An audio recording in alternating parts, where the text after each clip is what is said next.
For my video, I'm going to be explaining the pathogenesis as to why pulmonary edema is classified as a restrictive lung disease. So to start, I want to go over restrictive lung disease and look at all the components of it. So the three main ones that we learned last semester were in a restrictive lung disease, it's where you can't get air in. When you can't get air in, that could be because the volumes have decreased and so have the capacities, which can be shown in the picture above, the restricted lung being on the right side, and that illustrates that there's a decrease in like vital capacity, residual volume, total lung capacity, and some others as well.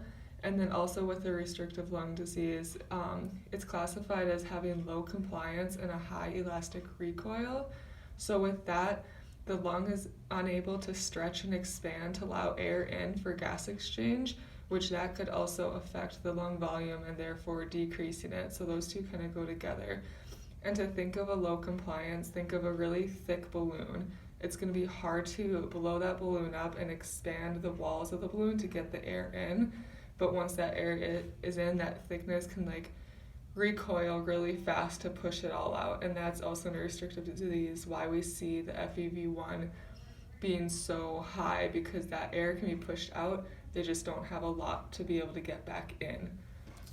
So with pulmonary edema, it's usually secondary to congestive heart failure. So with congestive heart failure, your blood is not being pumped efficiently, and then the blood is being backed up into the pulmonary veins, which increases pressure within the blood vessel. That increased pressure then pushes fluid out and into the tissues of the lung and the alveoli. So that increased fluid in the alveoli can cause them to collapse. Then they require a greater force to open and fill them with air. But as we talked about, with it collapsing and with all that fluid in there, your volumes have already decreased.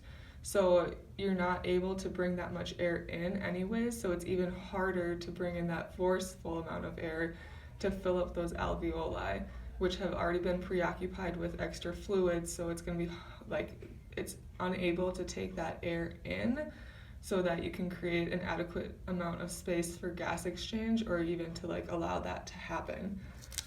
So as this picture illustrates, we have a lung and the part, the bronchiole and going all the way to the alveoli, and in that picture on the left where it's blown up, the alveoli should be air filled, but we have fluid filled by the black and blue pen, and so there's less space for that air to get in, thus like classifying it as a restrictive lung disease, because there's not enough room for that air to come in, not enough room for it to stretch with air, and therefore being restrictive.